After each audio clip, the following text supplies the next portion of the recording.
بسم اللہ الرحمن الرحیم۔ تیمم کے صحیح ہونے کی شرائط۔ تیمم کے 6 شرائط۔ تیمم کب صحیح ہوتا، اس کے شرائط کیا ہیں اور کتنے ہیں، تو بتلایا جا رہا ہے کہ تیمم کے 6 شرائط ہیں۔ اگر ان شرائط پر عمل کیا جائے تو تیمم درست ہے۔ بتلا رہے ہیں پہلی شرط کیا ہے، شرائط کہتے ہیں شرط کی۔ پہلی جو شرط ہے وہ ہے کہ نیت کرنا۔ پہلی شرط کیا ہے، نیت کرنا۔ دوسری شرط مساح کرنا۔ تیسری شرط 3 یا زیادہ انگلیوں سے مساح کرنا۔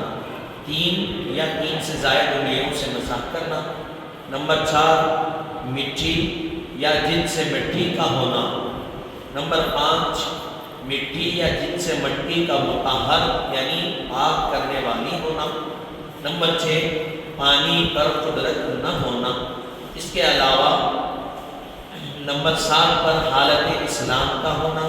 نمبر 8 اعضاء تیمم پر مانع مساح کا نہ ہونا، اور عورتوں کے لیے حیض یا نفاس کا موقوف ہونا بھی شرط ہے۔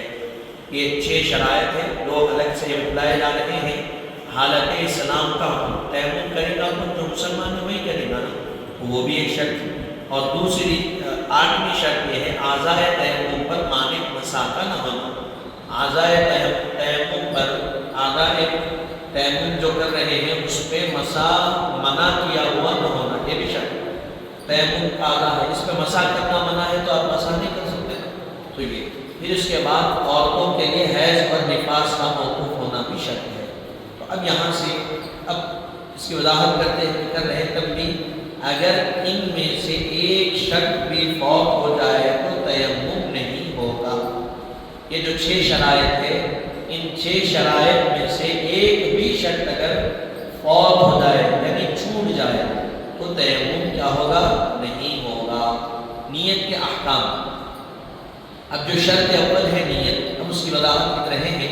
تیمم میں نیت شرط اور مطلق تیمم کے لیے حصول ثواب کی نیت کافی ہے، لیکن نماز کسی تیمم سے جائز ہوگی جس میں کسی ایسی عبادت مقصودہ کی نیت کی جائے جو بغیر طہارت کے صحیح نہیں۔ تنبیہ، طہارت کی، رفع حدث کی، رفع جنابت کی اور نماز کے مباح ہونے کی نیت قائم مقام عبادت مقصودہ کی نیت ہے۔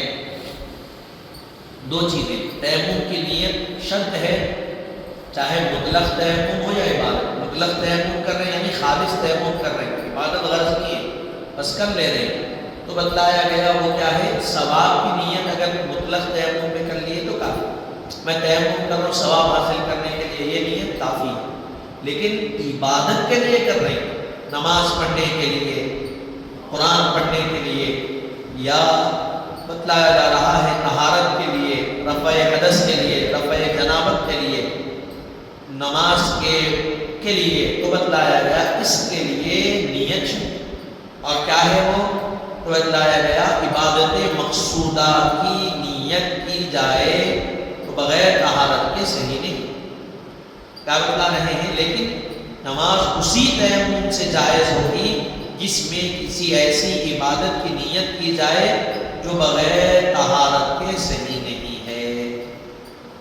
نماز کیا ہے، اسی تیمم سے ہوگی، جائز ہوگی جس میں عبادت مقصودہ کی نیت کی جائے، اور وہ عبادت بغیر طہارت کے نہیں ہو رہی ہے تو تب نیت کرنا۔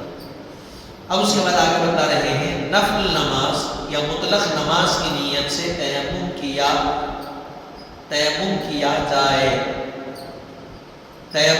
جا کر فرض نماز اور دوسری عبادتیں ادا کی جا سکتی ہے۔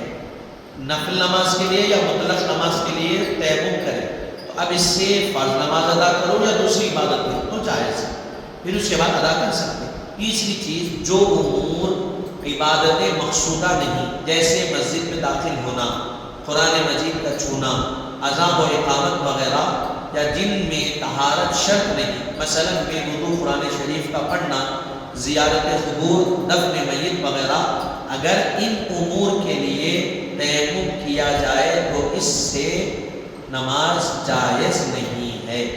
تیمم کر رہے کس کے لیے؟ عبادت مقصودہ جو بھی ہے، مسجد میں آ رہے ہیں آپ، آنے کے لیے تیمم کریں، قرآن مجید کو چھونے کے لیے کر رہے ہیں۔ جو امور جو عبادت مقصودہ نہیں، جیسے مسجد میں داخل ہونا، قرآن مجید کا چھونا، اذان و اقامت، یہ عبادت نماز ہے، یہ چیزیں ہیں، یہ کیا ہے؟ عبادت مقصودہ نہیں ہے۔ یا جن میں طہارت شرط نہیں ہے، وہ چیزیں جن میں طہارت شرط نہیں ہے، مثلا بغیر چھوئے کے قرآن کا پڑھنا، اگر وضو نہیں ہے تب بھی پڑھ سکتے بغیر چھوئے کے۔ قبر کی زیارت کرنا بغیر وضو کے بھی کر سکتے، بغیر وضو کے بھی کر سکتے۔ یا میت کو دفن کرنا، وضو ہے تو بھی کر سکتے، نہیں ہے تو بھی کر سکتے۔ تو یہ امور کے لیے تیمم کریں، یعنی قرآن مجید پڑھ رہے ہیں آپ، وضو نہیں ہے، چلو کم سے کم تیمم کر لیں گے، تیمم کر لیے۔ قبر کی زیارت کے لیے جا رہے ہیں، وضو نہیں ہے تو آپ کیا کریں؟ تیمم کر لیے۔ یا پھر دفن میت کے لیے جا رہے ہیں، وضو نہیں ہے، تیمم کر لیے۔ تو بتلایا گیا یہ جو تیمم کس لیے کریں آپ؟ یہ امور کے لیے کریں، یعنی قرآن پڑھنے کے لیے، قبر کی زیارت کے لیے، میت کو دفن کرنے کے لیے۔ تو اب اسی تیمم سے اگر آپ نماز ادا کر رہے ہیں تو آپ کی نماز جائز نہیں ہے۔ نماز پڑھنے کے لیے اس کے لیے خاص تیمم کرنا پڑے گا، یہ بتانا مقصود۔ چوتھی چیز، اگر جنوبی قرآن مجید پڑھنے کے لیے تیمم کرے تو اس سے نماز جائز ہے۔ جنوبی جو حالت جنابت میں ہے، جس پر غسل فرض ہے، وہ اگر قرآن مجید پڑھنے کے لیے تیمم کرے تو اس سے وہ نماز بھی ادا کر سکتا ہے، کیونکہ وہ طہارت اس کے لیے کیا۔ پھر پانچویں چیز بتا رہے ہیں، سجدہ تلاوت کہ تیمم سے بھی نماز جائز ہے۔ سجدہ تلاوت قرآن مجید میں جو آتا ہے اس کو کرنے کے لیے تیمم کرے تو اس سے بھی نماز پڑھ سکتے، جائز ہے۔ نمبر 6، سجدہ شکر کی نیت سے یا دوسرے شخص کو تیمم کا طریقہ بتانے کے لیے جو تیمم کیا جائے اس سے نماز نہیں ہوگی۔ سجدہ شکر کے لیے کریں یا دوسرے کو تیمم کا طریقہ بتانے کے لیے آپ تیمم کریں، تو آپ کے کیے ہوئے تیمم سے کیا نماز ہوتی؟ تو بتلایا گیا نہیں ہوتی۔ نماز جنازہ یا عیدین کے لیے اگر تیمم اس خوف سے کیا جائے کہ وضو میں مشغول ہونے سے یا نمازیں فوت ہو جائیں گی تو اس تیمم سے اس خاص نماز کے سوا اور کوئی نماز جائز نہیں ہے۔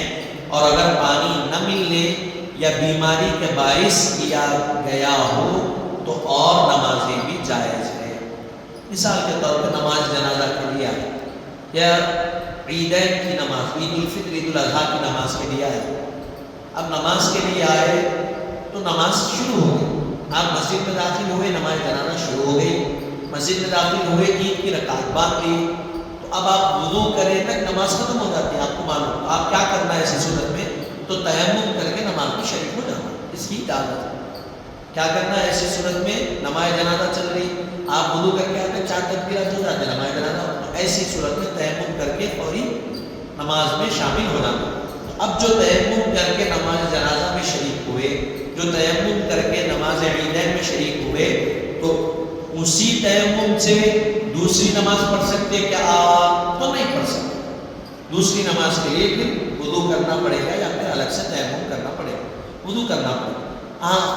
پانی ہی نہیں، پانی ہے ہی نہیں، پانی پہ قدرت نہیں ہے، ایسی صورت میں آپ تیمم کر کے نماز جنازہ پڑھے یا تیمم کر کے نماز عیدین پڑھے، تو ایسی صورت میں عید کے بعد کی نماز، نماز جنازہ کے بعد کی نمازیں بھی اسی تیمم سے ادا کر سکتے، اس لیے کہ پانی پر قدرت نہیں۔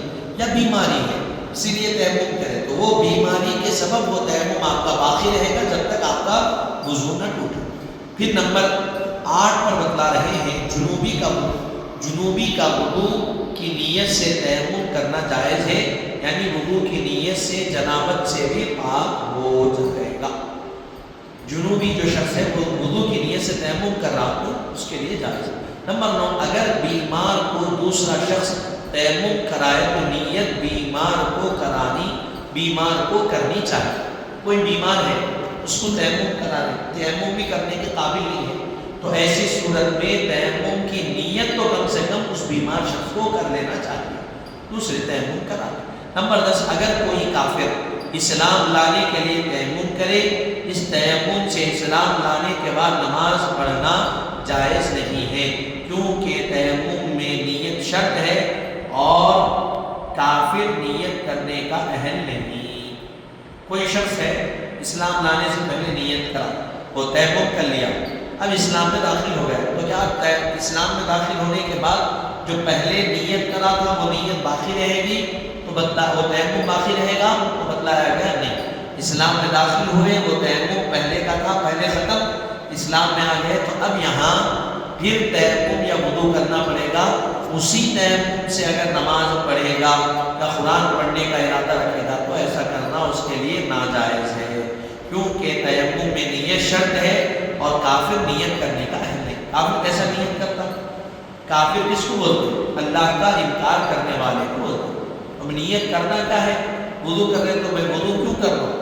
اللہ کے لیے وضو کر رہا ہوں، رفع حدث کے لیے، پاکی حاصل کرنے کے لیے، جنابت سے پاک ہونے کے لیے، ناپاکی سے پاک ہونے کے لیے۔ تو جب ہم غسل کرو، وضو کرو، تیمم کرو، نیت کیا کرتے ہیں؟ اللہ کے لیے کر رہے ہیں، پاکی حاصل کرنے کے لیے۔ اب تو کافر جب انکار کرے گا تو بولے گا تو کیسا بولے گا؟ اسی لیے اس کے لیے نیت۔ اب اس کے بعد یہاں تک کہ بتلایا گیا، اب یہاں سے مسح کے احکام، دوسری چیز کیا بتلائی گئی؟ شرط میں پہلی نیت، دوسری مسح کرنا۔ تو توضیح شرط ہے، تو ہم تیمم میں مسح کرنا شرط ہے، مسح پورے منہ اور دونوں ہاتھوں کا کونیوں سمیت کرنا چاہیے، اس طرح کے کوئی مقام مسح سے باقی نہ رہے، یہاں تک کہ آنکھ اور بھووں کے نیز دونوں، یہ جو جتنا درمیانی حصہ ہے، درمیانی حصے پر، اور اگر مونچھ کے بال بڑے ہوں تو ہونٹ